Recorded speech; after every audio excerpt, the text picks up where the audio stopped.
Hello दोस्तों, जय श्री कृष्ण, राधे राधे। तो दोस्तों आशा करते हैं आप सब ठीक होंगे। आज की कहानी है तीन बेटियों की माँ। सुनिए एक ज्ञानवर्धक कहानी।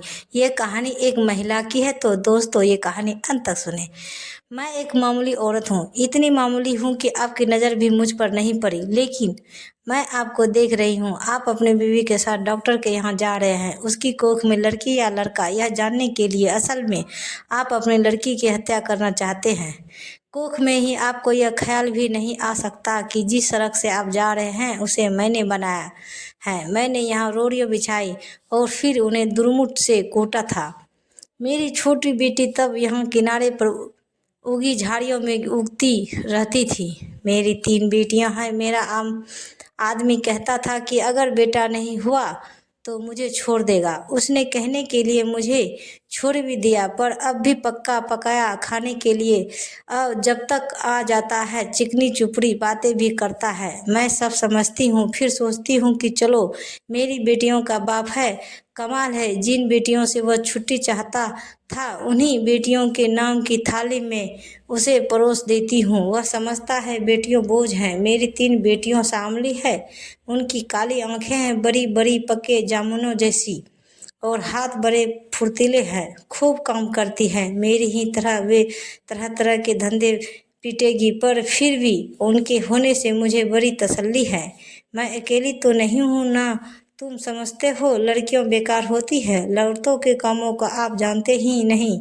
अरे देखो, मैंने सड़क बनाई, धान की रोपाई की, कपास चुना, कपड़े की फैक्ट्री में रीलिंग की, आलू खोदे, तीन तीन बेटियों को जन्म दिया, पाला पोसा। क्या मैं बेकार हूँ?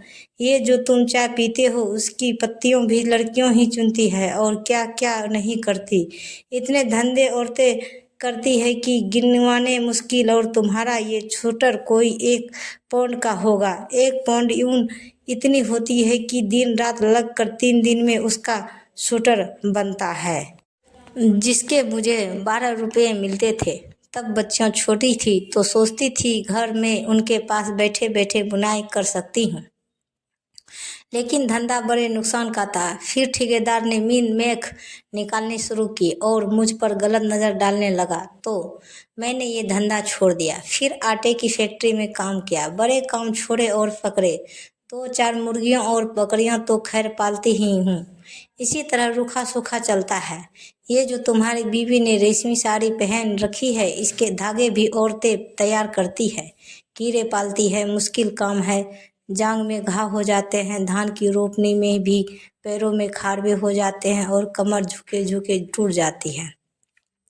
मुझ पर पैसे होते तो अपनी लड़कियों को पढ़ाती लिखाती, उन्हें मास्टरनी बनाती या डॉक्टरनी। तुम खुद पढ़े लिखे हो, पैसे वाले भी दिखते हो, तुम लड़की का गर्व क्यों गिरवाना चाहते हो? तुम समझते हो तो तुम्हारी लड़की कोई काम नहीं कर सकती। अरे आदमी कोई फालतू चीज नहीं, सो काम है उसके करने को। फिर इस तरह सोच समझकर लड़कियों को मारना तो कुदरत से खिलवाड़ है।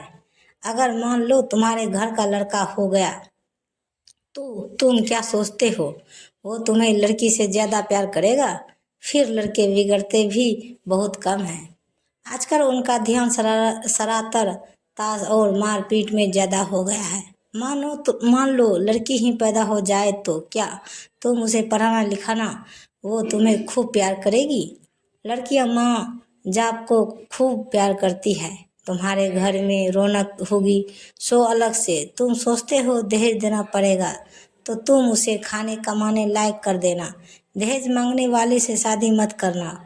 हो सकता है आप ही ऐसा लड़का मिल जाए जो बिना दहेज की शादी कर ले। अगर ना मिले तो क्या वो कामयाबी खाएगी और तुम्हारा सहारा बनेगी? हो सकता है वह तुम्हारा नाम रोशन कर दे।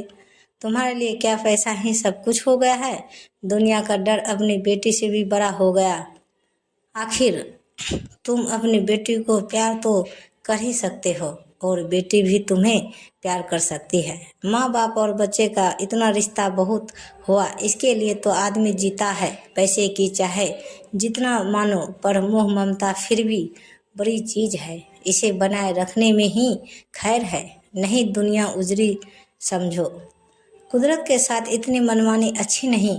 लड़कियों को तुम ऐसे ही गिरवाते रहे तो औरत कितनी कम हो जाएगी। फिर तुम उनके लिए कुत्तों की तरह लड़ोगे।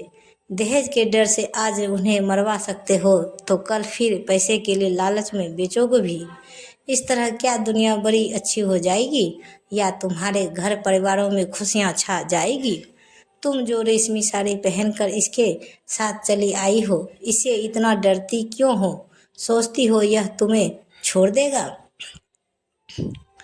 ये मीची मीची आंखें वाला अगर तुम्हें छोड़ भी दे तो क्या तुम मर जाओगी?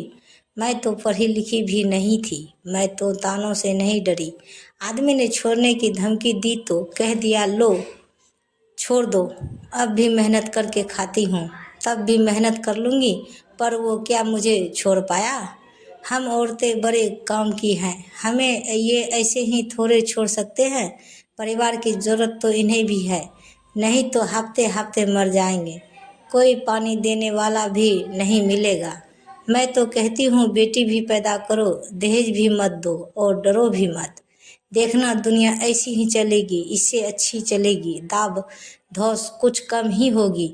मेरी बेटी ने कढ़ाई सिलाई सीखी है, वो ना होती तो फिर क्या था, मैं तो दुनिया में धंधा पिटती मर जाती। अब भी मेहनत करती हूँ पर मन में खुशी भी है। मेरा 3 लड़कियाँ खूब हुनर वाली है, कोयल जैसी आवाज़ है उनकी, सुनने से थकान मिट जाती है। ना करे कोई शादी, अपनी ज़िंदगी भार बनाएगा और जो शादी करेगा सो भगवान होगा। चलती हूँ ये ठेकेदार आता दिखता है, आंखों से कम सूझने लगा है। ये जो लिबर्टी सिनेमा है ना इसे गिराना है, मालिक यहाँ पूरी बाजार भर दुकानें बनवाना चाहता है। यही मलबा ढोने का काम करूँगी। काम तो ठीक है, मैंने बहुत किया है, पर इसके सामने ये डॉक्टर की दुकान है। यहाँ लड़का लड़की टेस्ट होता है, बस इसे देख कर मन में बेचैनी बनी रहती है। घड़ी घड़ी तुम्हारे जैसों की सूरत देखनी पड़ेगी। हथियारों की बस कहीं और काम मिला तो यह जगह छोड़ दूंगी। देखूं तब तक तो यही काम करना पड़ेगा।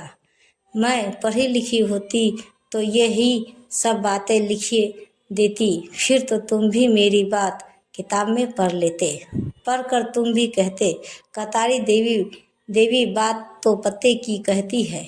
तो कहानी दोस्तों यहीं समाप्त की जाती है। तो प्रेम से बोलिए जय माता दी, हर हर महादेव। तो दोस्तों ये कहानी आप सबको कैसी लगी तो कमेंट बॉक्स में हमें ज़रूर बताइए और कहानी पूरा सुनने के लिए धन्यवाद। तो दोस्तों ऐसी ही कहानियाँ सुनने के लिए हमारे चैनल को अभी तक जो भी सब्सक्राइब नहीं किए हैं प्लीज़ हमारे चैनल को सब्सक्राइब करें और हमारे वीडियो को लाइक ज़रूर करें। धन्यवाद। तो दोस्तों मिलते हैं अगले वीडियो के साथ, तब तक बाय बाय दोस्तों, जय हिंद।